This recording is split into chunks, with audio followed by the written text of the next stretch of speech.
Abra su Biblia a Proverbios, capítulo 29. Y no hay bosquejos y no hay presentación, así que vamos a ir a pie. Pero ese no es ningún problema.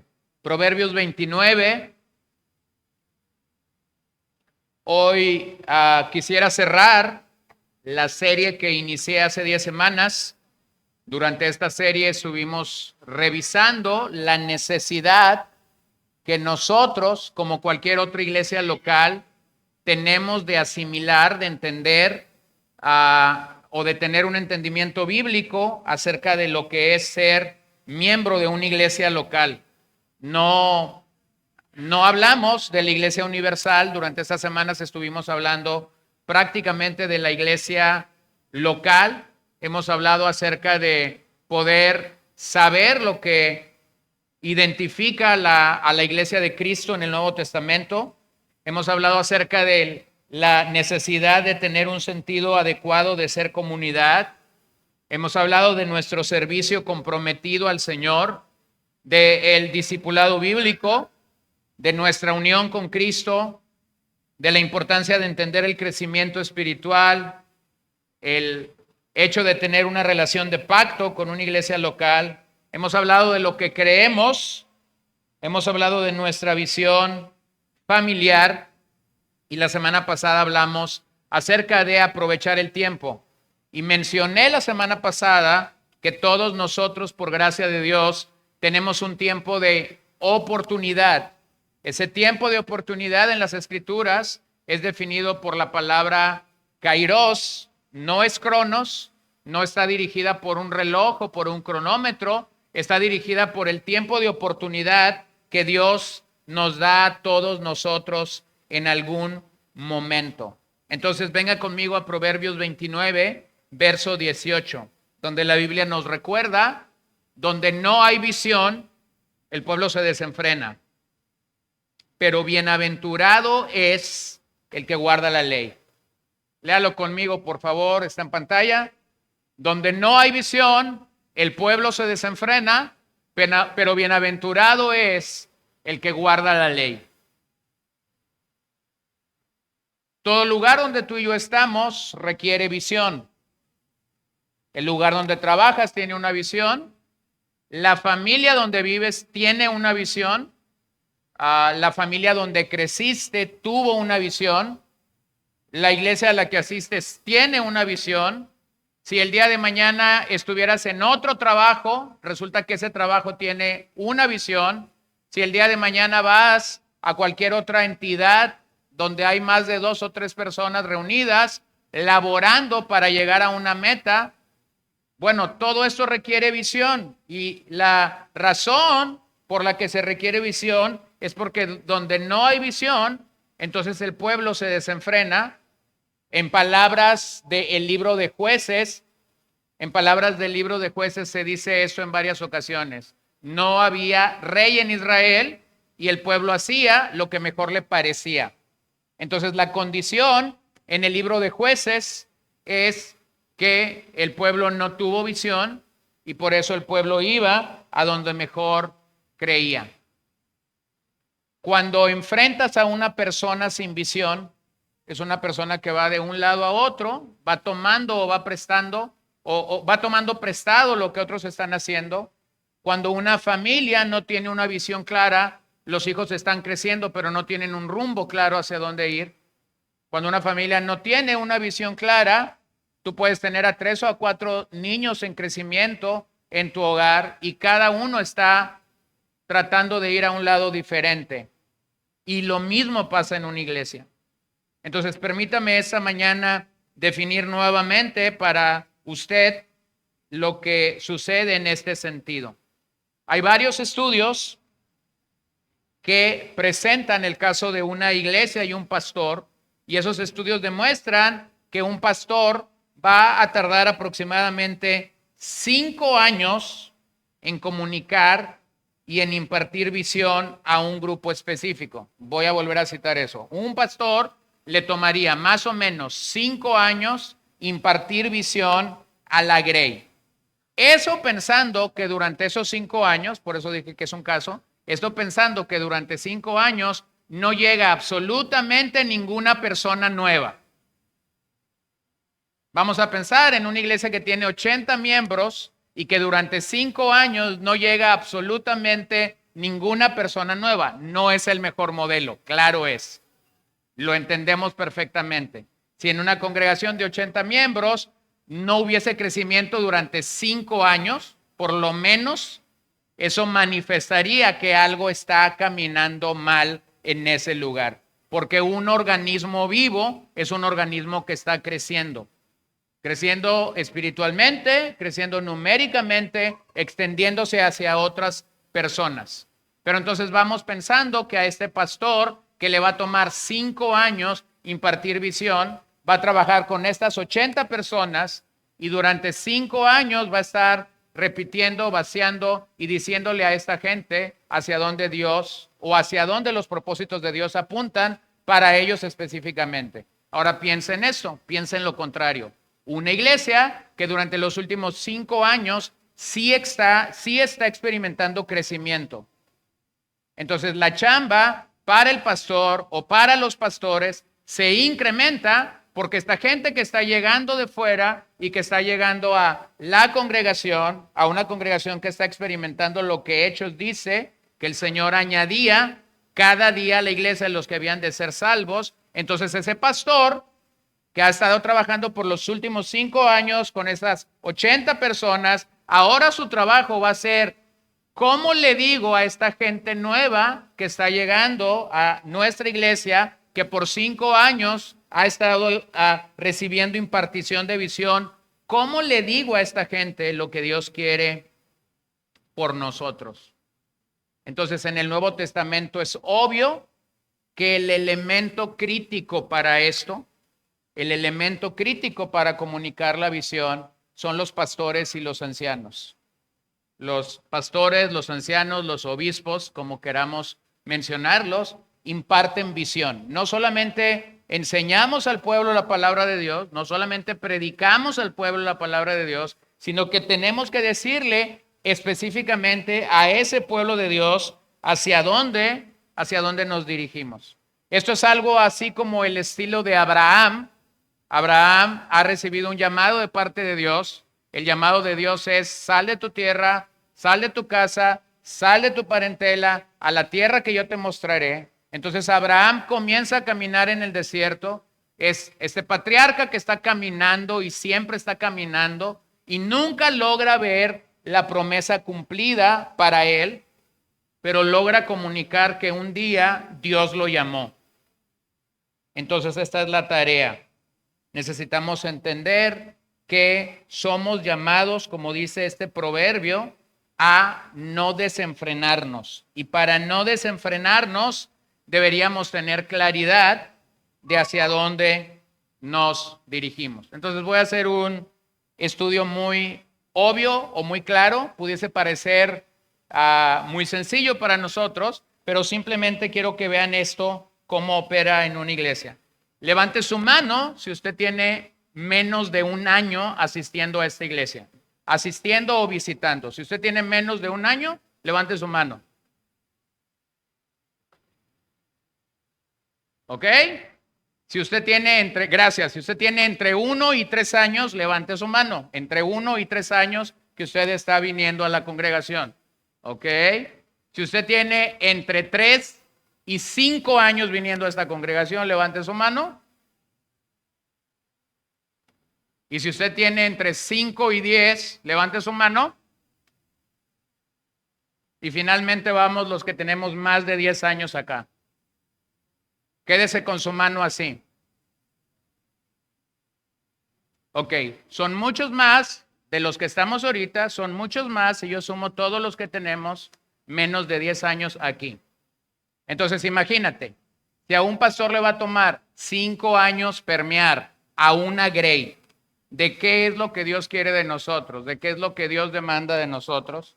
Ahora imagínate que ese pastor o los pastores de esa congregación están continuamente recibiendo personas nuevas. Entonces esto me lleva a una claridad. Nunca podemos dejar de impartir visión. Porque simple y sencillamente la gente a la que el Señor te permite pastorear o nos permite pastorear necesita saber hacia dónde se dirige. El mundo en el que vivimos funciona según visión, según una visión. Tú vas a una empresa y vas a encontrar por ahí la declaración de su visión, de su misión, de sus valores, de lo que los identifica. Pero para eso no requieres a Dios, para eso no ocupas a Dios. Pero cuando piensas en la obra de Dios, cuando piensas en la obra de Dios, cuando piensas en la grey de Dios, nosotros necesitamos reconocer que necesitamos a Dios. Primero, tomamos de Dios lo que Él quiere que nosotros hagamos. Y luego cuando entendemos lo que Dios quiere que nosotros hagamos, nunca dejamos de depender de Dios. Siempre vamos a necesitar a Dios. Entonces, una visión humana es producida por personas y no necesita a Dios. Pero una visión espiritual, o como la Reina Valera lo traduce, donde no hay revelación, el pueblo se desenfrena. Donde no hay revelación, el pueblo se desenfrena. Entonces entendemos que la revelación de Dios o la visión espiritual requiere a Dios. Lo voy a decir de otras maneras. Cuando tenemos claridad de la visión de Dios para nuestras vidas, asimilamos o entendemos que para que esa visión pueda cumplirse, tú necesitas a Dios. No lo puedes hacer solo. No lo puedes hacer solo. Entonces debemos estar convencidos de que la visión se origina en Dios y que es imposible cumplir una visión en los cánones de Dios sin que Él esté presente, sin que Él realmente nos aliente, sin que Él realmente nos fortalezca, sin que Él realmente nos visite. Entonces déjame te doy una definición de visión esta mañana. Visión es lo que una congregación percibe por el Espíritu Santo como lo concerniente al propósito divino para ellos, creando por lo tanto un ímpetu espiritual, ímpetu que resulta en avance, mantenimiento espiritual y entendimiento que se desatará en una guerra espiritual. Va de nuevo. Visión es lo que una congregación percibe por el Espíritu Santo. Claro, necesitamos los ojos de Dios. No podemos asimilar eso con ojos naturales. Es lo que asimilamos concerniente al propósito divino. Sí, el Señor tiene un propósito divino para nosotros. Ese propósito que nosotros logramos tener crea un ímpetu, crea un impulso en nosotros. Ese ímpetu resulta en un avance espiritual. Ese ímpetu resulta en un mantenimiento espiritual sobre nosotros como miembros. Y ese ímpetu nos lleva, queramos o no, a una batalla espiritual, a una guerra espiritual. No estamos allí porque estamos detrás de una guerra espiritual o de una batalla espiritual. Pero entramos a esa batalla espiritual como resultado de lo que Dios quiere que hagamos. Entonces, cuando piensas en esto, tenemos que tener claridad. No estamos compitiendo con ninguna otra iglesia, no estamos en competencia con ningún otro grupo de creyentes que tienen su propia visión o que tienen su propio trabajo en el Señor. Lo que realmente una visión nos permite reconocer es, queremos ser más como Jesús. Entonces, no estamos vivos porque estamos compitiendo con nadie. Usted no debería competir con nadie en su vida cristiana, en el sentido de tratar de ser un mejor creyente. Nosotros no deberíamos competir con ninguna otra iglesia pensando o queriendo ser una mejor iglesia. O yo como pastor no debería estar compitiendo con ningún otro pastor queriendo ser un mejor pastor o queriendo ser un pastor más influyente. De eso no se trata la vida cristiana. De eso no se trata la verdad que Dios proclama en su palabra. En ese sentido, todo líder espiritual debe resistir la tentación de alterar el plan de Dios con su propio pensamiento. Todo líder espiritual será tentado a usar los métodos pragmáticos de este siglo, de este mundo, para lograr un resultado. Entonces, por eso usted ve que a veces los estilos pastorales son tan diferentes. A veces un pastor parece un psicólogo, a veces un pastor parece un orquestador de eventos, a veces un pastor parece alguien que lleva la agenda de una boda. Sigue esto, sigue esto, sigue esto. Pero no es así. Nos vemos así porque a veces estamos en una batalla campal de competir con otros hombres que están haciendo el trabajo y que parece ser que lo que están haciendo está funcionando. Pero cuando eso sucede regularmente, lo que el hombre está haciendo es imponer su propia agenda sobre la agenda de Dios. En cambio, cuando el líder espiritual tan solo comunica la promesa de Dios y no está creando su propia agenda, sino que está informando a la gente cuál es la agenda de Dios, entonces la gente comienza a seguir a ese hombre que está modelando a Cristo y que está perfilando a cada creyente a ser más y más como Cristo. Entonces lo que quiero hacer esta mañana es animarte a cumplir los propósitos de Dios en tu vida, a cumplir los propósitos de Dios en tu familia y a cumplir los propósitos de Dios en esta iglesia local. Vuelvo a decir el orden. Quiero animarte a que cumplas los propósitos de Dios en tu vida, en tu familia y en esta iglesia local. Dije la semana pasada que el ministerio nunca viene antes que nuestra identidad con Cristo y por eso es que nuevamente lo tengo que decir. Entonces, ¿de dónde surge esta idea? Surge de la palabra de Dios. La palabra de Dios nos da una visión que es clara, una visión que es convincente y que rápidamente nos permite entender, no lo puedo lograr sin Dios. Cuando una visión es pequeña y tú crees que no necesitas a Dios para cumplir esa visión, entonces esa visión es humana. Cuando tú tienes una pequeña visión y tú dices, si me esfuerzo mucho, si trabajo mucho, entonces lo voy a poder lograr. Entonces esa visión no es de Dios, porque si fuese de Dios, necesitarías a Dios en cada momento de esa visión. Pero cuando una visión de Dios es real, entonces rápidamente nos damos cuenta, Dios me lo dio, tengo promesas de Dios, sé que Dios quiere que yo esté haciendo esto, porque lo que Dios quiere lograr o alcanzar a través de que yo haga esto es esto, pero soy consciente de algo, no lo puedo hacer al menos que Él me acompañe. Entonces sabes que esa visión es de Dios, porque estás dependiendo de Dios para cada aspecto que esa visión requiere.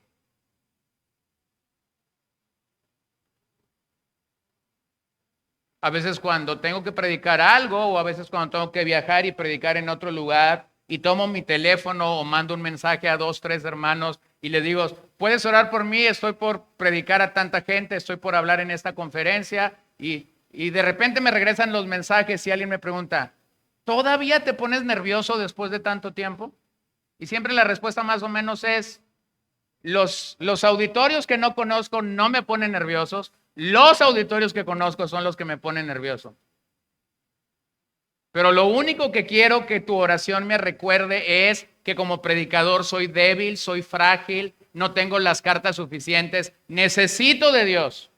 A pesar de que tengo un llamado para hacer esto, a pesar de que me he preparado por horas, por días o por semanas para estar detrás de este púlpito, no importa lo que yo me haya preparado, sigo dependiendo de Dios para eso. Entonces sé que la visión es de Dios porque no estoy cargado de mis propias fuerzas, sino que estoy entendiendo, necesito a Dios en esto. Mira cómo Pablo lo dice en Filipenses capítulo 3.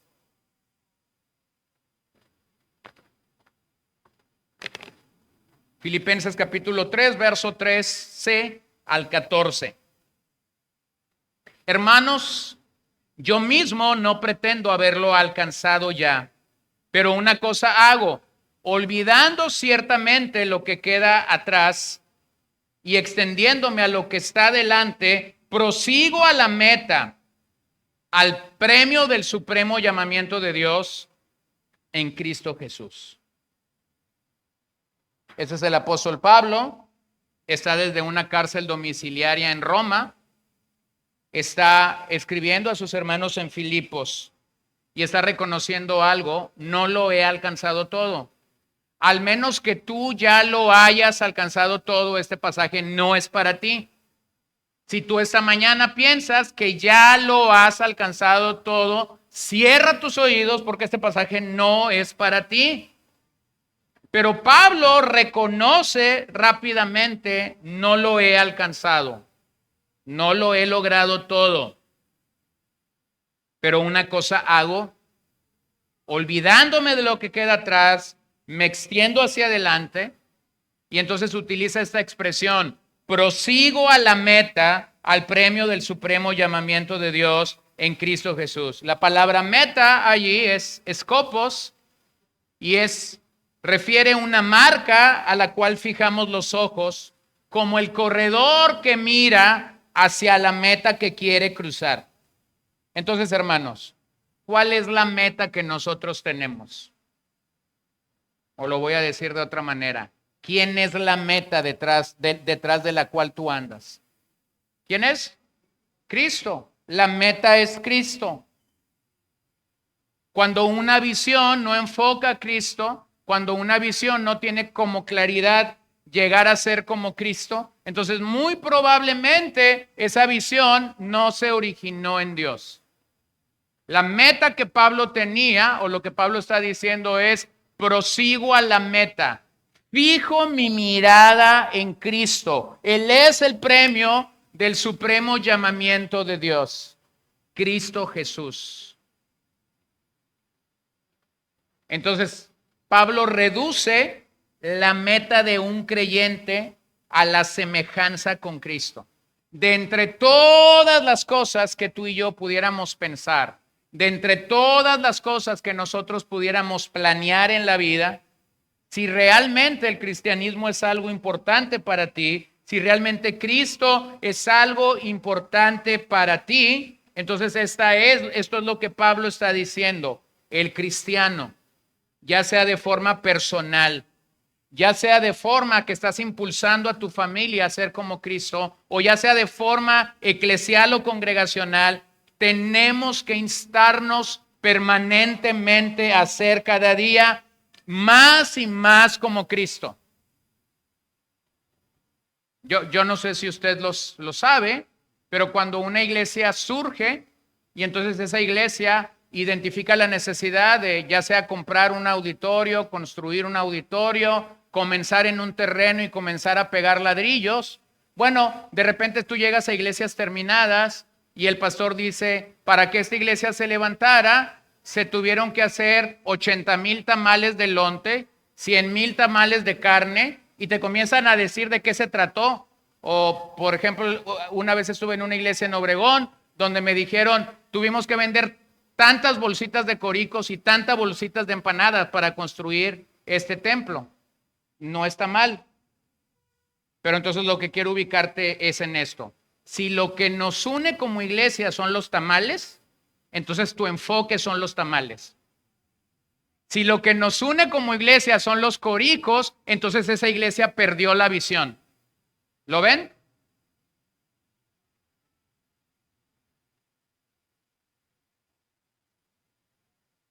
Supe de esa iglesia en los Estados Unidos y su récord o su eslogan para atraer gente los domingos a su iglesia era este: ven y te invitamos el café por la mañana, y si eres de los primeros 100 en llegar, el café lleva dona. Entonces la gente venía por su café y su dona, recogía el café y su dona y se iba del campus de la iglesia. Entonces imagínate, una iglesia enfocada en dar café y donas, pero una iglesia que no está enfocando a la gente a ser más y más como Cristo. Entonces, mis hermanos, nosotros tenemos que regresar a la sencillez con la que Pablo está diciendo: en este lugar prosigo a la meta. Entonces nuestro enfoque mayor es Jesucristo. Eso es como nuestra lupa. Se dice que el poder de una lupa es que logra un enfoque de 1500 veces. Una lupa amplifica el enfoque hasta 1500 veces.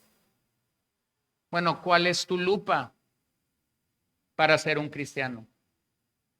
Lo que es tu lupa para ser un cristiano es lo que va a causar ese poder de enfoque. Así que el propósito de Dios para su iglesia se encuentra exclusivamente en su palabra.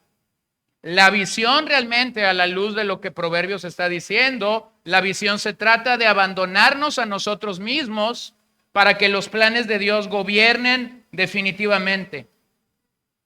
Ese tipo de enfoque nos llevará a morir una y otra vez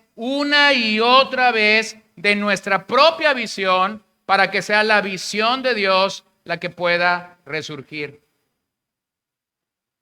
Entonces, cuando piensas en la visión de una iglesia local, lo tenemos que decir: la iglesia no se trata de tu beneficio, la iglesia no se trata de nuestro beneficio, la iglesia no se trata de nuestra comodidad, no se trata de si te sientes bien. La iglesia se trata de que gente pueda encontrar a Jesús.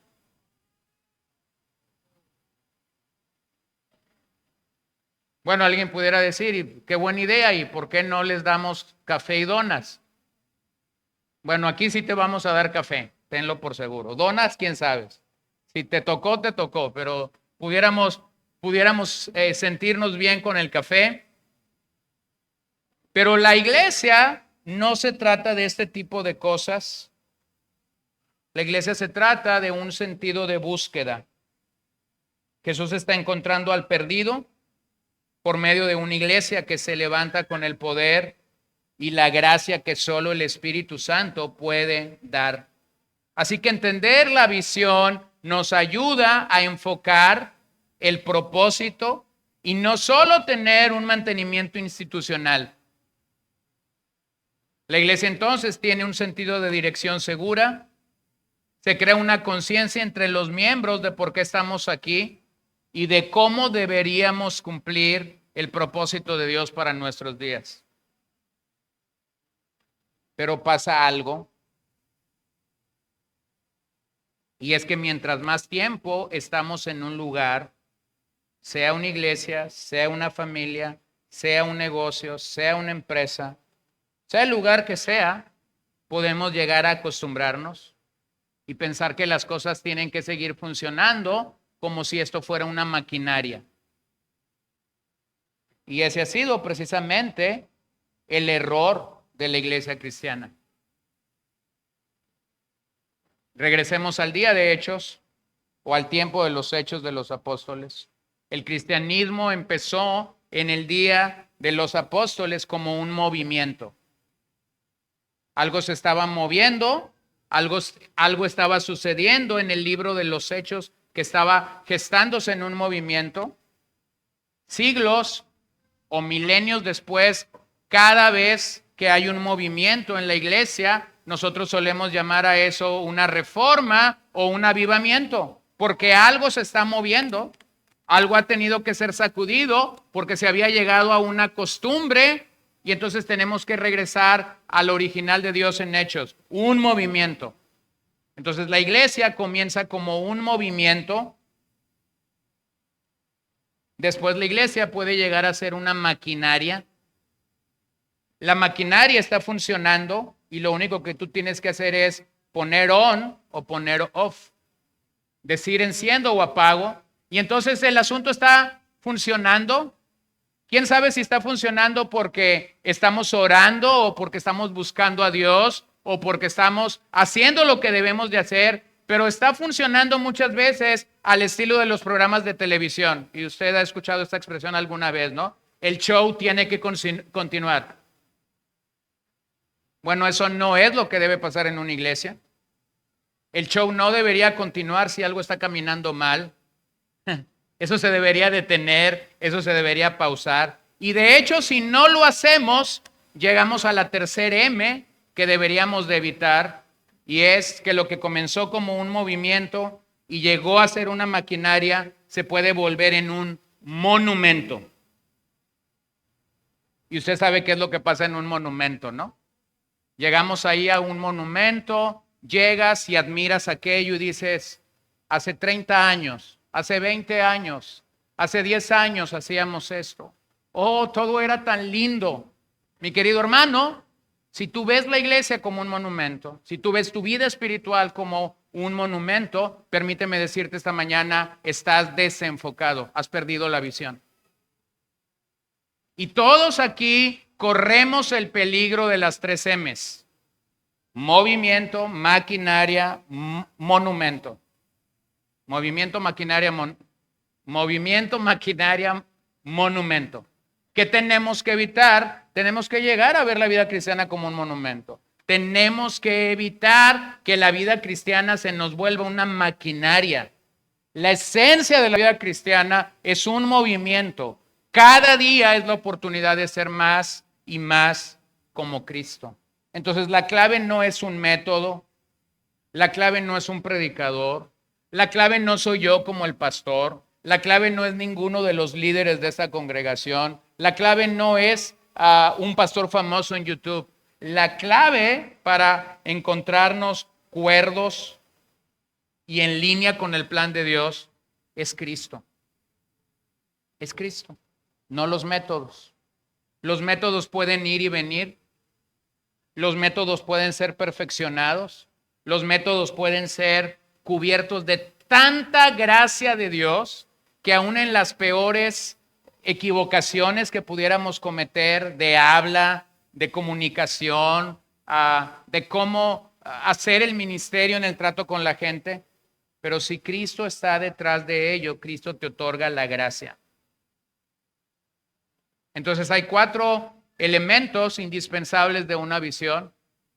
Siempre que ves una visión, sea personal, sea familiar o sea en la iglesia, estos 4 elementos tienen que estar. Número 1, posee un fundamento bíblico, es decir, surge de las Escrituras. Necesitas una palabra de las Escrituras para decir, Dios me está diciendo que yo haga esto. No vayan a estar como aquel chico que llegó a un seminario bíblico y cuando llegó a ese seminario bíblico no daba pie con bola. Y entonces cuando le dijeron, ¿y tú qué haces aquí? Entonces este chico dijo, bueno, yo estaba realmente sembrando maíz con mi papá. En eso pasó una avioneta. Y cuando esa avioneta pasó y tiró lo que iba a tirar, ahí el fumigante que iba a tirar, yo vi claramente allí en el humito que venía bajando VVCS. Y se le quedó el maestro y le dice, ¿y eso qué significa? Cuate, vete al seminario. Y él estaba en el seminario porque estaba interpretando que estas eran las siglas que había visto. Bueno, rápidamente te termino la historia. Nunca fue pastor, a pesar de que fue un seminario.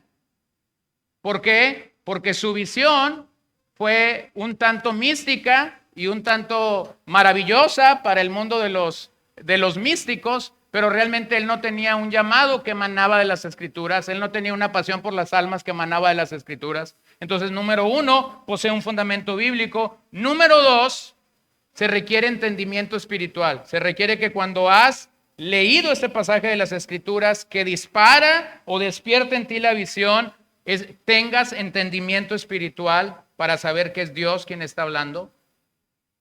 Después vas a requerir, número 3, que esa visión sea balanceada. Es decir, sabes lo que puedes hacer y lo que estás haciendo, pero a la vez sabes que Dios tiene que estar allí para hacer lo que tú no puedes. Hay un balance. No puedo hacer todo en la visión porque ya dije que lo que comunica realmente que una visión es de Dios es que yo como ser humano no puedo cumplirla por mí mismo. Entonces, sé hasta dónde mi tope termina, pero entonces confío que Dios está allí para hacer el resto. Y número 4, esa visión es progresiva. Lo que me asegura que eso está sucediendo adecuadamente, es que estás avanzando progresivamente.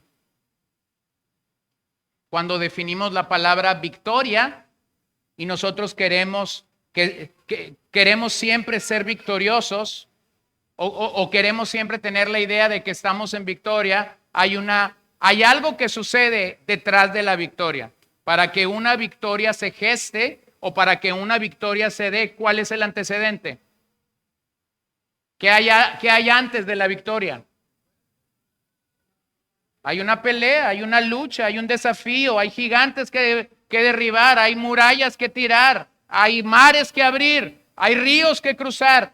No llegamos a la victoria simplemente porque queremos definir la victoria como cosas buenas pasando a nuestras vidas. Entonces, cuando defino que una visión es progresiva, es porque el Señor te está permitiendo, cuando entiendes que para cumplir esa visión necesitas a Dios, el Señor te está permitiendo derribar gigantes, brincar cercos, estoy hablando metafóricamente, ¿no? Cruzar ríos, que mares se abran, y eso te mantiene con una claridad y a la vez con una sencillez de lo que Dios está haciendo. No lo puedes hacer tú solo. No lo puedes hacer tú solo. Mira lo que dice Habacuc 2, versos 1 al 4. Sobre mi guarda estaré y sobre la fortaleza afirmaré el pie y velaré para ver lo que se me dirá y qué he de responder tocante a mi queja. Y Jehová me respondió y dijo, escribe la visión y declárala en tablas para que corra el que leyere en ella. Aunque la visión tardara aún por un tiempo, más se apresura hacia el fin y no mentirá. Aunque tardare, espéralo, porque sin duda vendrá. No tardará. He aquí que aquel cuya alma no es recta se enorgullece, mas el justo por su fe vivirá. Un pasaje que Pablo tomará en el Nuevo Testamento y lo repetirá en varias ocasiones, pero que surge en días de Habacuc. Entonces el profeta Habacuc se está comparando en este verso con un vigilante, con una atalaya, con alguien que está sobre los muros de la gran ciudad para recibir la respuesta del Señor. Y en estos primeros versos, Habacuc recibe la respuesta de Dios, pero Dios realmente le comunica dos necesidades. Número uno, Habacuc escribe la visión. Y cuando el Señor le da a Habacuc esa visión, le dice que sucederá tal y como el Señor le ha dicho. Registra la visión, Habacuc, porque así sucederá. Aunque eso sucedería en el futuro, Dios se encargó de que finalmente Babilonia cayera en el tiempo determinado. Número dos, no solamente le dice a Habacuc que escribe la visión, lo segundo que le dice es comunica la visión. Entonces no bastaba con escribir la visión, lo segundo que Habacuc tenía que hacer era comunicar la visión una y otra vez. Entonces vuelvo a donde empecé. El pastor que necesita comunicar la visión a la iglesia a la que el Señor le ha puesto a pastorear.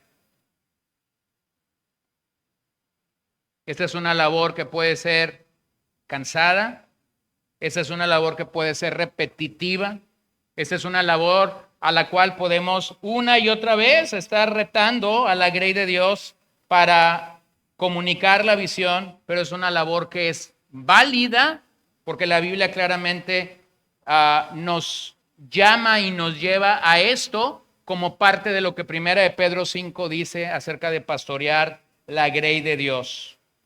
Y observen que Habacuc dice, para que corra el que leyere en ella.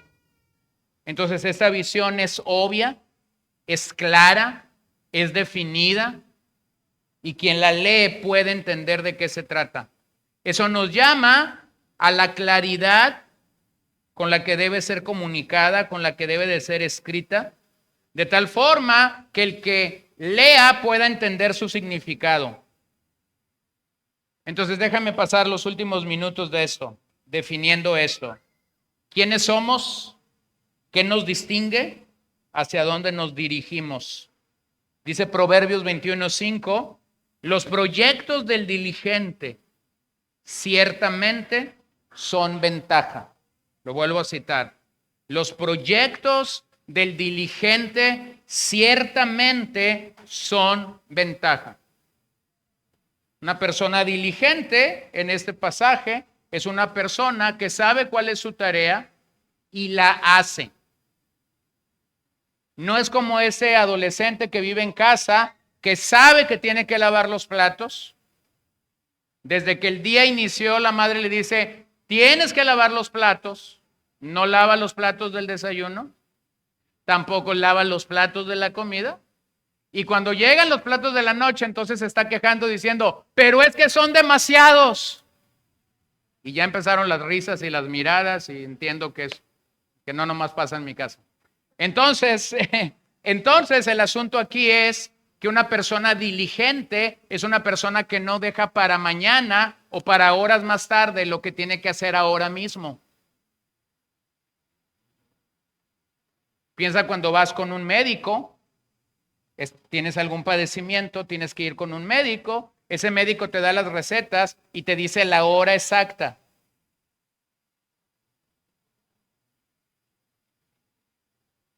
Y si realmente el padecimiento que tú tienes es crónico o es grave o hay cierto dolor o hay cierto malestar, usted no me dejará mentir que minutos u horas antes de que tengas que tener la toma, tú ya estás ahí con la caja y el vaso de agua preparado para tomarlo.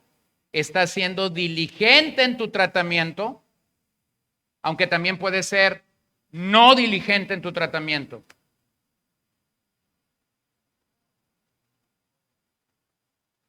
Henry Blackaby, en su libro sobre liderazgo espiritual, dice, la visión colectiva se resume en una declaración de objetivo que identifica cuál es el propósito y cuál es el centro de esa organización.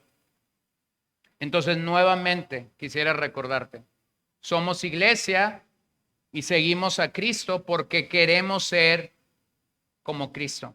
Entonces, quiero llamar tu atención, no importando los años que tienes aquí o el tiempo que Dios te ha traído acá con nosotros. Quiero llamar tu atención esta mañana a centrarte en Cristo, a entender que la pauta de nuestro crecimiento es centrarnos en las posibilidades y no en las dificultades.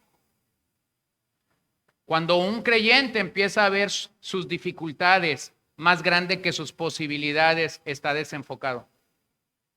Cuando para un creyente es más grande las dificultades que las posibilidades que tiene en el Señor, estás desenfocado.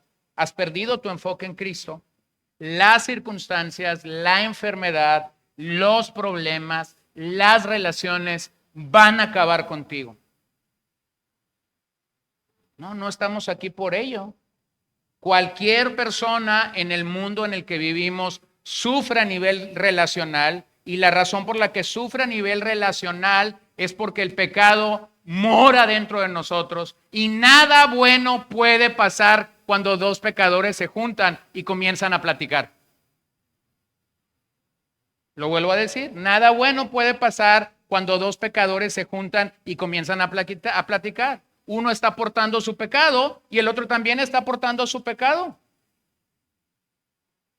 Entonces tú te puedes quedar con esas dificultades o puedes ver las posibilidades que tienes en el Señor. Cuando problemas nos sobrepasan y no estamos buscando a Dios con todo nuestro corazón para solucionar ese problema, entonces tú estás desenfocado.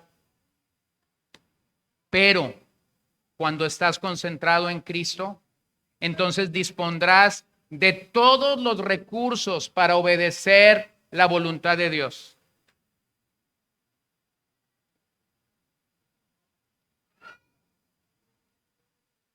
Como iglesia, debemos orar para reconocer nuestras prioridades, porque Cristo es la cabeza. Colosenses 1, Efesios, nos hablan claramente que Cristo es la cabeza de la iglesia. No hay otra razón por la cual le seguimos. Entonces no estamos centrados en nuestras dificultades, debemos de centrarnos en nuestras posibilidades. Cada vez que nosotros nos enfocamos en nuestras dificultades, hermano, ni siquiera tendrías que esperar que el pastor o que un predicador te lo diga. Cada vez que estamos atascados en nuestras dificultades, nosotros realmente no estamos creciendo espiritualmente. ¿De qué se trata la visión? De ser cada día más como Cristo. Si yo estoy enfocado en mis dificultades y no estoy viendo mis posibilidades de crecimiento, entonces dejo de caminar y dejo de crecer como realmente Cristo quiere que yo esté creciendo. Bueno, yo se lo he dicho una y otra vez, cuando en la pandemia comencé a grabar los devocionales y que originalmente era una idea de poder tener contacto con ustedes mientras no nos podíamos ver desde lunes a viernes. Nunca imaginé lo que Dios quería hacer y sigo sin imaginar lo que Dios quería hacer. No lo entiendo. Pero entonces a la vuelta de los años, de una u otra manera, el Señor me ha permitido hablar con gente que ha venido a escuchar la palabra de Dios, me ha permitido aconsejar a gente que nunca busqué aconsejar, me ha permitido pastorear a gente a la distancia que nunca pensé en ello, nunca lo pensé. Me ha permitido tener que decirle a gente, bueno, vas a hacer esto, pero creo que a la vuelta de 2 o 3 semanas no va a ser suficiente que hagas esto. Tú realmente estás en otro nivel, tú estás buscando otra cosa, que esto que vas a hacer de manera temporal no te va a suplir lo que estás buscando de parte del Señor. Necesitamos entender que Cristo es la cabeza, y cuando Cristo es la cabeza, entonces Él te va a llevar a hacer cosas que tú nunca imaginaste. Y lo único que tienes que hacer es ser sensible para seguir lo que Cristo está marcando a ti. Entonces déjeme definir estas dos cosas. ¿Cuál es nuestra visión?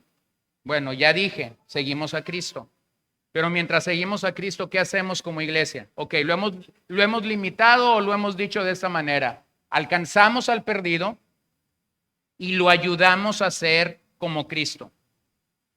Alcanzamos al perdido y lo ayudamos a ser como Cristo. No sé cuántas veces se lo he dicho, no sé cuántas veces me lo he dicho, no sé cuántas veces en los últimos años he predicado alrededor de esa expresión, pero nuevamente tengo que decirlo esta mañana, no importa cuántas veces los he dicho, alguien aquí lo tiene que escuchar por primera vez.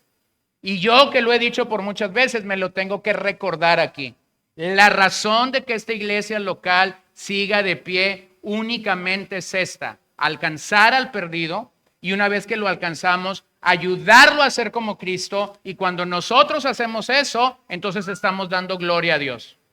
Eso no tiene que ver con mis dones, no tiene que ver con tus dones, no tiene que ver con nuestras capacidades, no tiene que ver con si damos café o donas, eso tiene que ver con Cristo.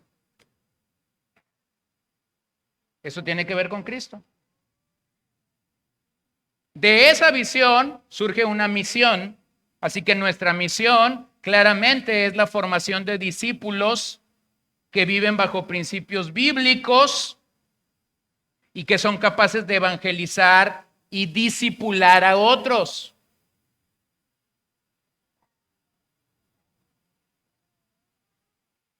Entonces lo voy a decir en otras palabras.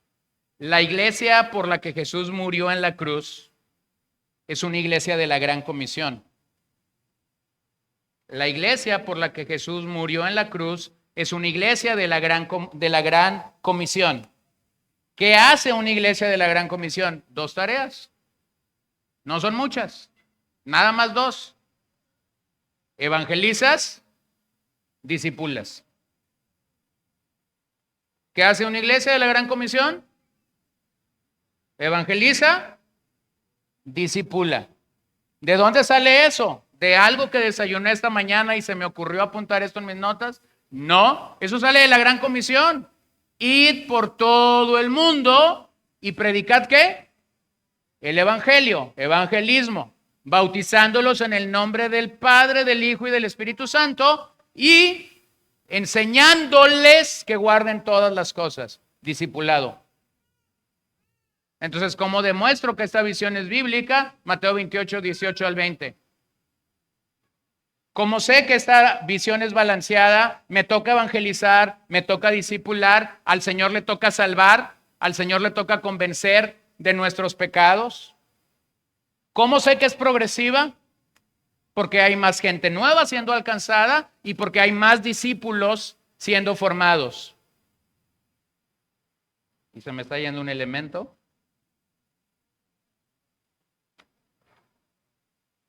¿Cómo sé que lo estoy entendiendo espiritualmente? Bueno, lo estoy entendiendo espiritualmente porque sé cuál es mi labor. Sé cuál es mi labor ante esta razón. Entonces, hermanos, necesitamos afirmar que la visión de alcanzar al perdido es la pieza que no puede faltar. Si no es así, todos nuestros esfuerzos pueden terminar simplemente en la carne y no en obedecer lo que Dios demanda. Entonces, quiero enfocarte una vez más esta mañana. ¿Cómo se ve el creyente que está enfocado en Cristo? Se ve haciendo dos cosas. Compartiendo el evangelio y ganando almas para Cristo. Segundo, se ve discipulando a otros. Entonces voy aquí. Voy a salir del contexto de la familia. Porque entiendo que tú deberías estar haciendo esto en tu hogar. Si tus hijos no son salvos, entonces ahí tienes a las primeras almas que compartirles el evangelio. Si tus hijos ya son salvos, entonces ahí tienes a las primeras almas a las que deberías de estar discipulando. Pero entonces voy a venir al contexto de la iglesia. Y en la iglesia, un discípulo del Señor Jesucristo debería estar alcanzando a otras personas para Cristo y una vez que las alcanza, debería estarlas discipulando.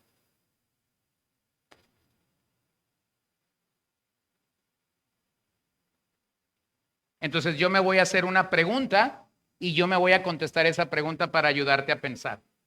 ¿Por qué a veces en las iglesias tenemos tantos problemas relacionales?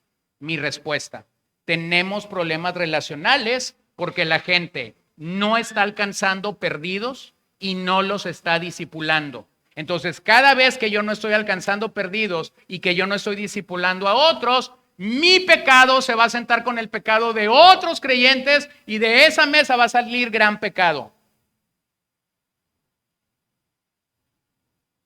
O voy a usar una expresión que ya he usado muchas veces. La meta prioritaria de una iglesia no es hacer amigos.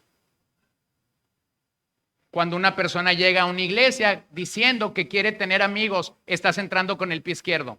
Llegamos a una iglesia porque queremos ser como Cristo y porque solo yo no pude ser como Cristo. Entonces necesito la ayuda de Dios, necesito la ayuda del Hijo, necesito la ayuda del Espíritu Santo y necesito la ayuda de otros cristianos que me digan cómo puedo ser como Cristo. Y puede ser que estos cristianos nunca lleguen a ser mis amigos, pero si estás siguiendo a Cristo, estás bien.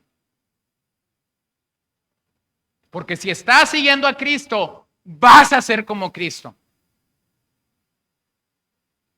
La iglesia prioritariamente es un lugar que busca ser como Cristo cada día más y más. Entonces, cada vez que estamos desenfocados, vas a perder la gran oportunidad de responder al llamado de Dios para o ganar almas o discipular a otras personas.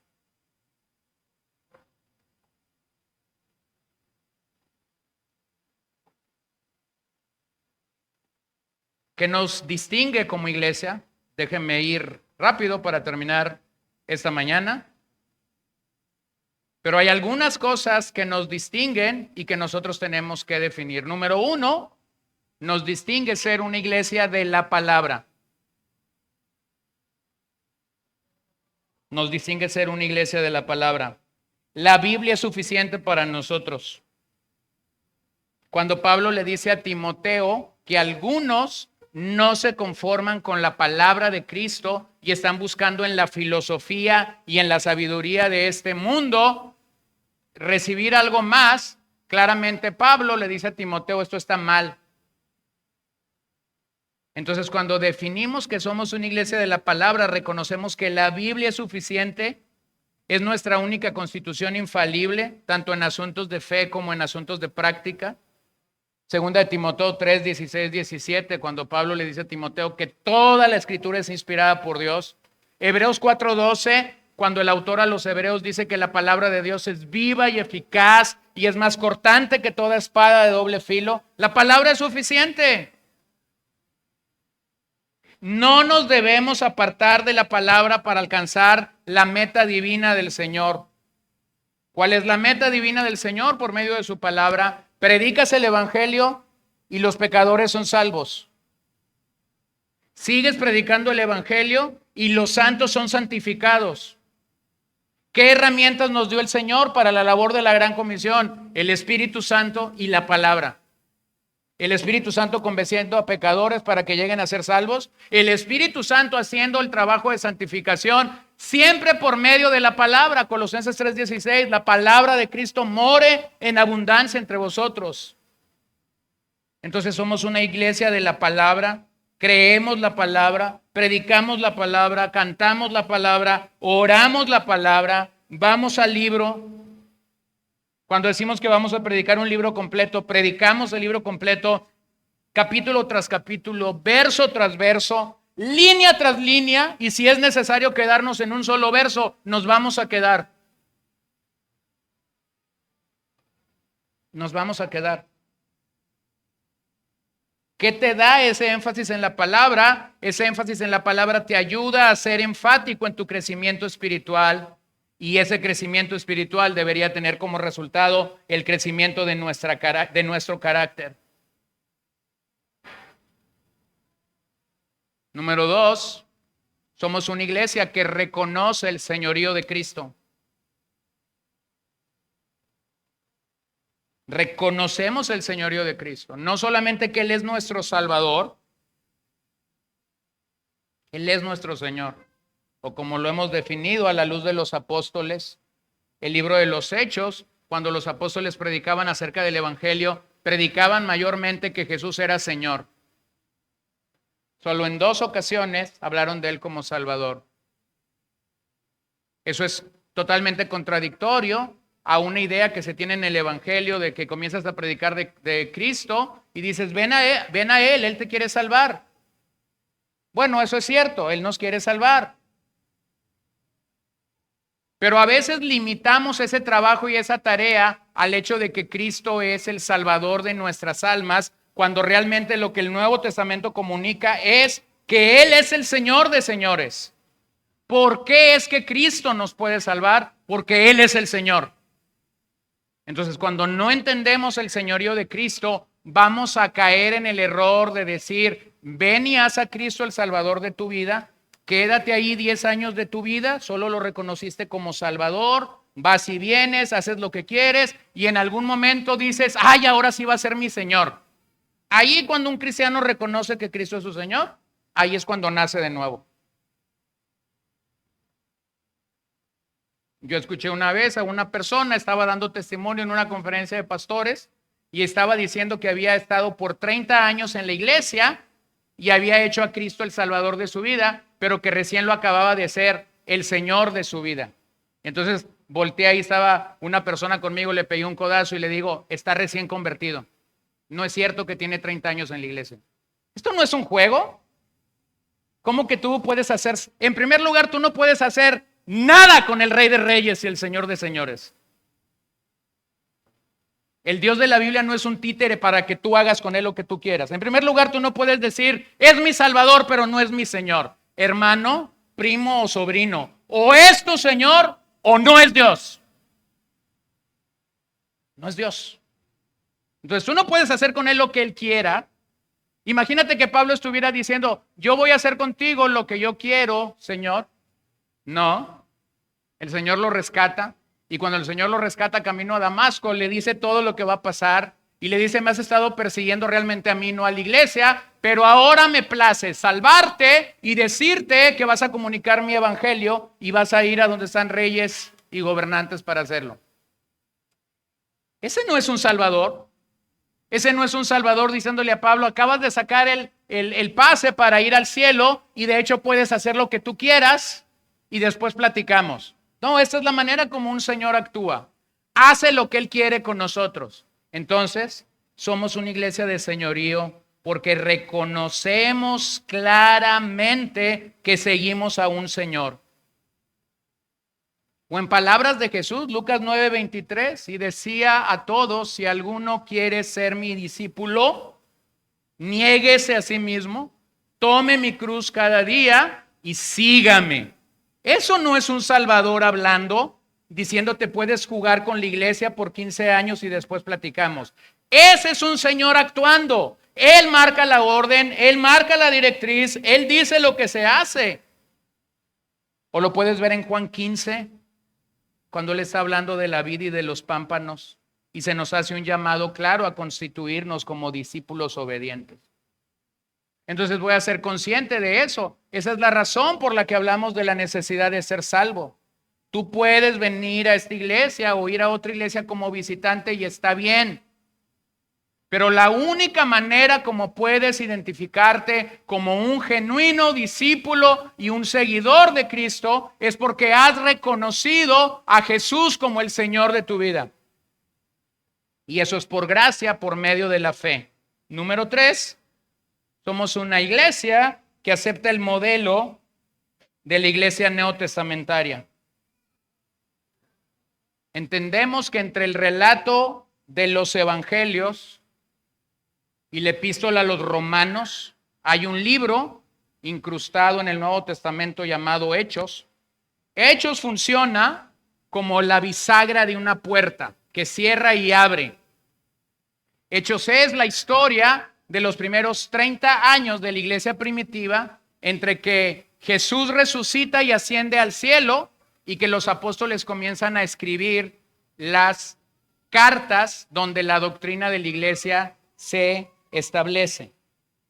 Entonces, nosotros tenemos una narración histórica en el libro de los Hechos, pero donde tenemos una directriz clara y específica de cómo debe verse la iglesia es en las cartas. Romanos, Corintios, Gálatas, Efesios, Filipenses, Colosenses, todo el resto del cuerpo epistolar o el cuerpo apostólico que tenemos en las Escrituras. ¿Cómo debemos leer entonces el libro de los Hechos? Bueno, lo leemos claramente dando evidencia de que esa fue la obra inicial del Espíritu Santo para formar a la iglesia. Allí hay buenos principios para nosotros, pero cuando se trata de doctrina, tenemos que cotejar si esto que está pasando en el libro de los Hechos fue ratificado años más tarde por los apóstoles. Por ejemplo, usted ve a la iglesia primitiva en el libro de los Hechos orando. Y eso mismo está sucediendo en las epístolas. Los apóstoles nos mandan a orar, los apóstoles nos dicen cómo debemos orar, por qué debemos orar. Entonces, claramente, la oración es algo que una iglesia, al estilo del Nuevo Testamento, debe practicar. Pero hay prácticas, por ejemplo, que suceden en los evangelios o en el libro de los Hechos, que usted no va a ver como un marco o como un mandato en las epístolas. Por ejemplo, lavar los pies. No hay una sola indicación en las epístolas de que sea un mandamiento para la iglesia. Lavar los pies era un acto cultural en el día de Jesús. Se lavaban los pies como parte de lo que el contexto cultural decía. Entonces, ¿puede una iglesia en nuestros días ser iglesia sin lavarse los pies? La respuesta rápida es sí. Porque ni Pablo lo ordenó, ni Pedro lo ordenó para las iglesias. Entonces, pero si alguna iglesia lo quiere practicar, no tengo problema, está bien. No más que los que no los practicamos, no estamos en pecado. Y bueno, ahí es cuando equilibramos el asunto. Pero entonces, Cuando algo sucede en el libro de los Hechos y es ratificado en las cartas, no tenemos problema, lo tenemos que hacer. Lo tenemos que hacer claramente. Número 4, una iglesia que cree en el ministerio del pueblo de Dios. Creemos en el ministerio del pueblo de Dios. El pueblo de Dios no solo tiene pastores y ancianos, el pueblo de Dios tiene ministros, tiene sacerdotes. Primera de Pedro 4:10, somos como una casa construida con piedras vivas. Tú eres una piedra viva, yo soy una piedra viva, estamos unidos y cuando esas piedras vivas están unidos y están trabajando, entonces son la iglesia, somos ministros del Señor. El que está detrás de ti, el que está a un lado tuyo, el que está alrededor tuyo, es un ministro del Señor. Entonces, necesitamos quitarnos el chip de que el título o el oficio ministro solo es algo que podemos darle al pastor de una iglesia local. Todos somos ministros al estilo del Nuevo Testamento. Por cierto que debo recordarte y recordarme que el ministerio no da identidad.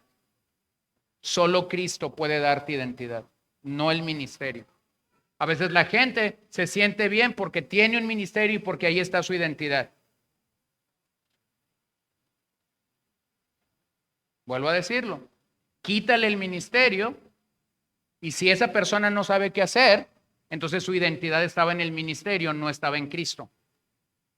¿Se dan cuenta qué fácil es desenfocarnos? No me digan sí, yo solito me contesto, sí.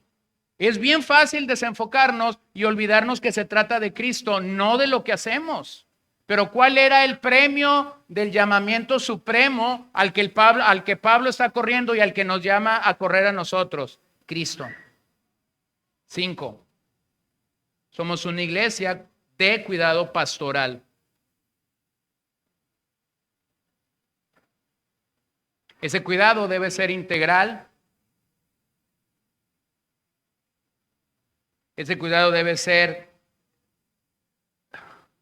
voy a decirlo de la mejor manera, aunque debe ser constante, a la par es temporal. Y lo voy a explicar por qué. Posiblemente yo he estado en alguna de sus casas o alguno de los líderes de la iglesia han estado en alguna de sus casas cuando algunos de ustedes han estado enfermos. Cuando algunos de ustedes han tenido familiares que están por morir, hemos estado allí día tras día o semana tras semana o en las últimas semanas para acompañar a esa persona en el camino. Pero eso no significa que ese pastor, sea yo o sea otro, va a tener que acompañar a esa familia el resto de la vida. ¿Sí lo entienden o no lo entienden? ¿Más o menos o no más o menos? Digo, porque imagínate, se te están muriendo 3 a la vez. Entonces vas de una casa en otra. Pero para cuando esas 3 personas llegaron a la eternidad, resulta que ya hay 2 en la cola. ¿Más o menos? O sea, no puedes estar en los 5 lugares a la vez. A veces me toca acompañar gente que está muriendo, a veces me toca estar en el hospital, a veces voy a tener que decir entre estas 2 cosas, ¿qué vale más la pena? Y lo voy a decir claramente porque a veces he tenido que decir esto. O me invitan a cenar o tengo que ir a un hospital a orar. ¿Quién crees que me necesita más? El enfermo, claramente. Pero ahora voy a tener un problema.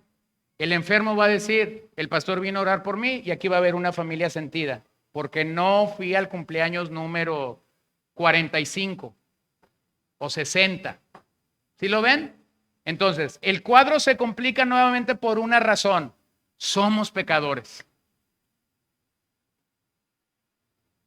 ¿Cuál es la mejor manera de acompañar a una persona en su caminar espiritual? Lo que hacemos domingo tras domingo detrás de este lugar. Posiblemente no me va a alcanzar la vida y no me va a alcanzar el tiempo, ni a mí ni a otros pastores, para poder satisfacer todas las demandas que una iglesia puede llegar a tener. Pero hay un lugar de seguridad para todos nosotros y ese lugar de seguridad es: no dejes de escuchar la palabra de Dios.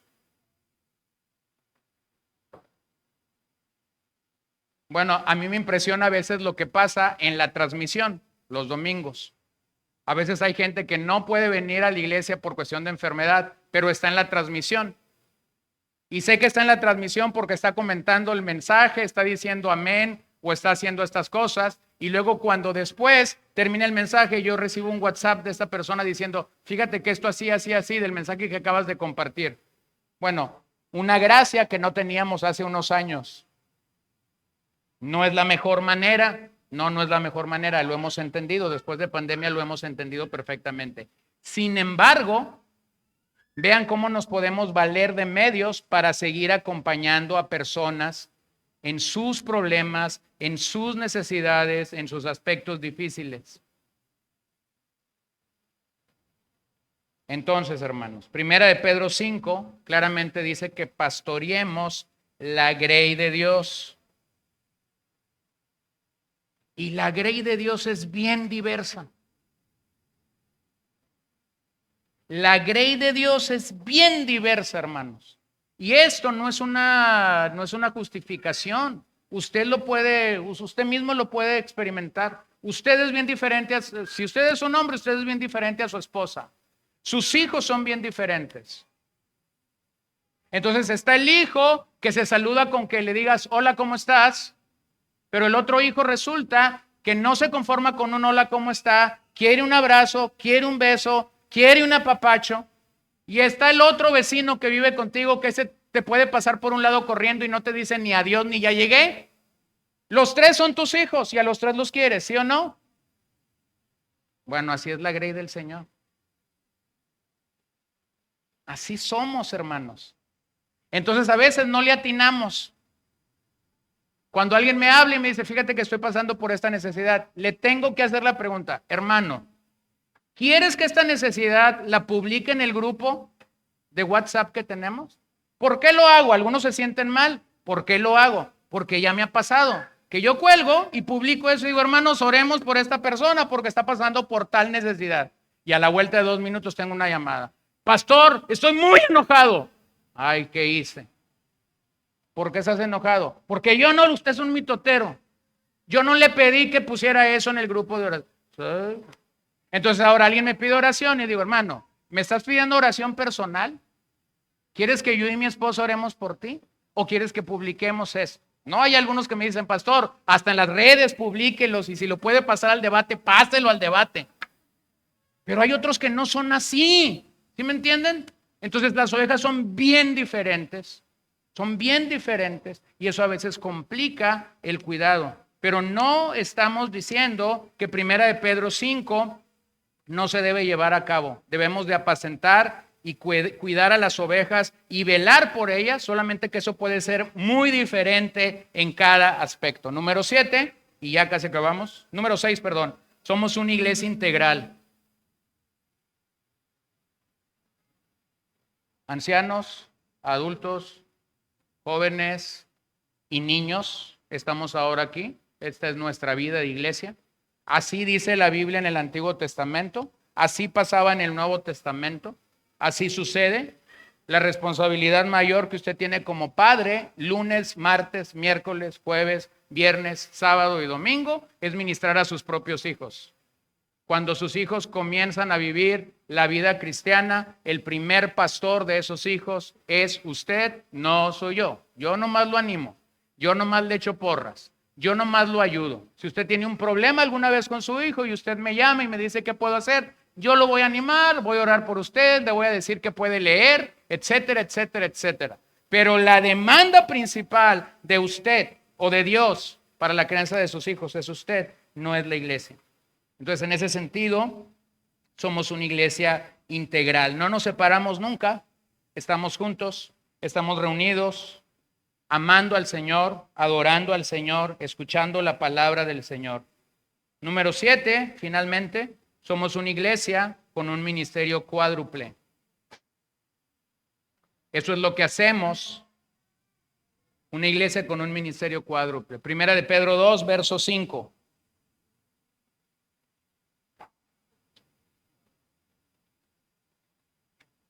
Vosotros también como piedras vivas, sed edificados como casa espiritual y sacerdocio santo para ofrecer sacrificios espirituales aceptables a Dios por medio de Jesucristo, por lo cual también contiene la escritura: he aquí pongo en Sión la principal piedra del ángulo, escogida, preciosa, y el que creyere en él no será avergonzado.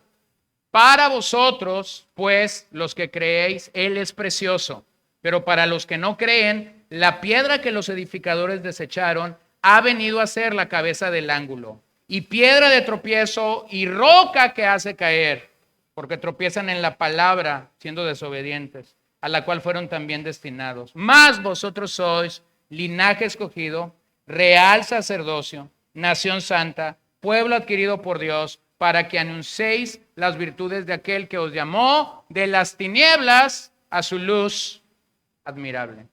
¿Qué 4 cosas hay aquí? Bueno, número 1, ministramos al Señor. Dije que el ministerio es cuádruple. Ministramos al Señor. Adoramos personalmente al Señor, adoramos congregacionalmente al Señor. Número 2, ministramos a los santos. Es decir, edificamos a las personas con la palabra de Dios. Cuando sabemos que un hermano nos necesita, estamos allí para ayudarle. Estamos allí para orar por él. Estamos allí para apoyarlo en algún asunto del alma o en algún asunto de la mente. Estamos allí para poder expresarle o comunicarle a ese hermano que somos parte de la iglesia del Dios vivo. Número 3, ministramos al mundo. ¿Cómo lo ministramos? Le compartimos el evangelio. Lo hacemos de forma pública, pero lo hacemos también de forma personal. De forma pública, pero de forma personal. Posiblemente la iglesia como una entidad corporativa nunca llegará a tener las oportunidades de evangelismo personal que tú tienes en el día a día. O sea, posiblemente ahí donde trabajas tienes acceso a un montón de gente todos los días y no es como que vamos a ir con la guitarra, el piano y la batería y vamos a estar cantando coritos allí donde están esas personas. Hermano, te toca a ti compartir la fe con esas personas. Pero cuando te toca a ti compartir la fe con esas personas, tienes que tener un entendimiento claro. Estoy ministrando al mundo, soy parte de una iglesia. La iglesia no está aquí, pero yo estoy aquí. Soy un embajador de Cristo. Voy a compartir a esta persona el mensaje del evangelio. Y número 4, tenemos un ministerio contra el reino de Satanás. Y lo único que hacemos es proclamamos la victoria del Hijo de Dios sobre él. Ya Cristo aplastó su cabeza en la cruz. Colosenses 2 dice que hubo un desfile triunfal cuando nuestro Señor estuvo en el Calvario. Entonces nosotros vamos a este mundo que yace bajo el maligno y simplemente publicamos las glorias, las obras del Señor a este mundo y dejamos que Dios haga lo que Él quiera hacer con respecto a esa persona que está bajo el maligno. Entonces tenemos un ministerio cuádruple: ministro a Dios, ministro a los santos, ministro al mundo cuando tengo estas oportunidades de evangelismo y estoy ministrando contra el reino de Satanás cuando estamos entrando y comunicando en esos lugares oscuros. Tenemos la victoria en las manos del Señor. Hace unos días estábamos por entrar a la prisión para distribuir 900 Biblias en toda la prisión. Tenía un par de pastores viajando de la ciudad de Mazatlán. Habían empezado su día a las 4 de la mañana. Eran las 7:30 de la mañana y me hablan para comunicarme que nos acababan de cerrar las puertas de la prisión ese día y no íbamos a poder entrar. Entonces, lo primero que yo pensé es, ¿y ahora cómo le digo a estos 2 hermanos que se despertaron a las 3 de la mañana, que se subieron a su carro a las 4 de la mañana, que han venido manejando rumbo a Los Mochis porque querían estar con nosotros en esta entrega? ¿Cómo les digo que nos acaban de cerrar las puertas? Y entonces lo primero que yo hice cuando colgué el teléfono fue: Señor, lléname de gracia, por favor, para hablar con estos hermanos y poder decir que nos acaban de cerrar la puerta. Entonces, termino mi oración y me entra una llamada. Era este pastor que venía de Mazatlán. Pastor Gerson, buenos días. Venimos aquí en Ruiz Cortines, estamos a 30 kilómetros de llegar a la ciudad. Y yo decía, Señor, ¿qué les digo?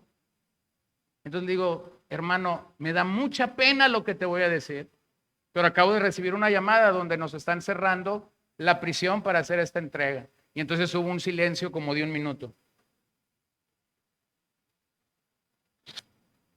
Y entonces esta fue su conclusión. Hermano, tengo 20 años trabajando en el ministerio carcelario. Me han cerrado las puertas no sé cuántas veces. No sé cuántas veces me he quedado detrás del otro lado de la puerta para ya entrar y poder llegar a la prisión. No tengas ningún problema. En el siguiente retorno, giro y voy a Guasave a desayunar. Entonces, yo le digo, ay hermano, gracias a Dios por tu corazón. Y entonces esta es su conclusión. A mi lado viene un pastor que aunque tiene algunos años viviendo en Mazatlán, no nos conocíamos. Acabamos de tener las 4 horas más profundas en las que 2 pastores pueden platicar y conocerse, y el Señor nos va a regalar otras 4 horas para seguir conociéndonos. Gloria a Dios por nuestro desvelo. Concluyo con esto. Eso es estar enfocado en Cristo. Si él no hubiera estado enfocado en Cristo, entonces me hubiera dicho, oh hermano, me hiciste perder un día, me hiciste perder 2,500 pesos, me hiciste perder un tiempo en mi iglesia para ministrar o para hacer cualquier otra cosa. ¿Qué estaba delante de él? Cristo. Y el Cristo que gobierna los tiempos y las sazones sabía que nos iban a cerrar la puerta. Él no lo sabía, yo no lo sabía, la persona que metió la carta en la prisión no lo sabía, pero Cristo lo sabía. Entonces la pregunta es, ¿quién gobierna? Cristo. Si Cristo gobierna, ¿quién domina la agenda? Cristo. ¿Qué me toca a mí? Estar enfocado en Él. Si yo no estoy enfocado en Él, entonces voy a llorar, voy a patalear, voy a moquear, pero eso no logra nada. Porque después de que yo llore, yo patalee y yo haga mi berrinche porque las cosas no sucedieron como yo quería que sucediera, todavía la visión de Cristo sigue siendo la misma. Hijo, sé como yo soy. Entonces, termino. ¿Qué quiero decir? Nosotros, hermanos, podemos perder mucho tiempo de nuestra vida. Tiempo que nunca vas a recuperar. Y al final nos va a pasar como Jonás. Jonás, ve a Nínive a predicar mi palabra. No quiero, Señor. Berrinche. La agenda de Dios, Nínive. La agenda de Jonás, Tarsis. Bueno, el chico se fue de vacaciones a Tarsis. Finalmente el libro, recuérdeme dónde termina llegando Jonás. Nínive. ¿Qué hizo Jonás? Perdió su tiempo. El tiempo que Jonás perdió, nunca lo recuperó. Cuando nosotros nos desenfocamos de Cristo, vamos a perder tiempo. Pueden ser horas, pueden ser días, pueden ser semanas, pueden ser meses o pueden ser años. Te tengo noticias. Nunca recuperamos ese tiempo perdido. Nunca lo recuperamos. Entonces tengo que esta mañana volver a decirte, se trata de Cristo, enfócate en Cristo, mira a Cristo, deja de ver tus dificultades, comienza a ver tus posibilidades en Cristo, mira a Cristo, mira a Cristo y mira a Cristo. Y ya estoy como esa predicadora que algunas hermanas aquí escuchan en su casa, que cada vez que yo paso por donde está el teléfono de mi esposa y esa predicadora está sonando, dice lo mismo. Lee la Biblia, lee la Biblia, lee la Biblia, lee la Biblia. Así estoy yo esta mañana. Mira a Cristo. Pareciera ser una tarea sencilla. La verdad es que es muy complicado en el mundo en el que vivimos. Pero te tengo noticias. Dios nos otorga su gracia para mirarlo a Él. Y si tú oras y si tú le pides al Señor, Señor, dame de tu gracia para mirarte solamente a ti, el Señor te la va a dar. Pues eso se entiende. Señor, oramos esta tarde que en verdad tú nos ayudes a venir a ti. Que en verdad tú nos ayudes a poder definir nuestras vidas como personas que realmente tienen en alta estima el ser como tú eres. Personas que tienen en alta estima el poder caminar en ti, por ti y para ti en todas las cosas. Ayúdanos que cuando pensamos en seguirte, podamos realmente hacer lo que debemos hacer. No mirar a nadie, sino solamente a ti. Ayúdanos en nuestra vida práctica a poder identificar claramente esta mañana si nuestra visión está enfocada o si nuestra visión está desenfocada. Si yo no estoy compartiendo mi fe con ningún impío, si yo no estoy discipulando a una persona que ya creyó, es decir, si yo no estoy respondiendo a la gran comisión de manera adecuada, lo más probable es que yo no estoy corriendo detrás del supremo llamamiento que es correr tras Cristo. Entonces esta mañana estoy aquí una vez más, Señor, para recordarme a mí mismo en medio de mis dificultades, enfermedades, angustias, calamidades, para recordarme a mí mismo, corre a Cristo, corre a Cristo. Pero también para recordarle a mis hermanos y a los que están aquí que no te conocen, que la vida cristiana es esto: corre a Cristo, corre a Cristo. Señor, has prometido que no rechazarás a nadie que te busque. Son tantas nuestras trabas, son tantos nuestros dilemas, pero entonces cuando nosotros nos vemos trabados allí, permítenos recordar, se trata de ir tras de ti. No tras de nosotros, no tras de los líderes, no tras de algo pasando, sucediendo. Se trata de ir a ti.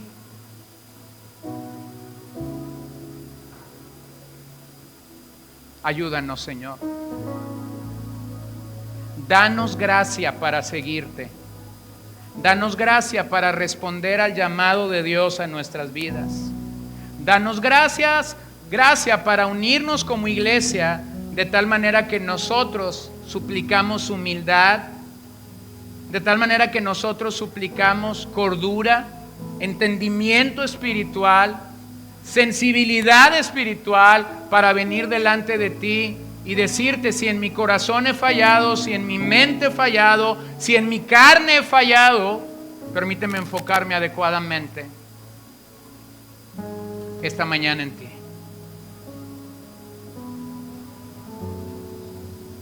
Señor, y si tan solo hemos asistido, pero no nos hemos enfocado en la tarea real que tenemos, entonces esta mañana permítenos rededicar nuestras vidas a ti.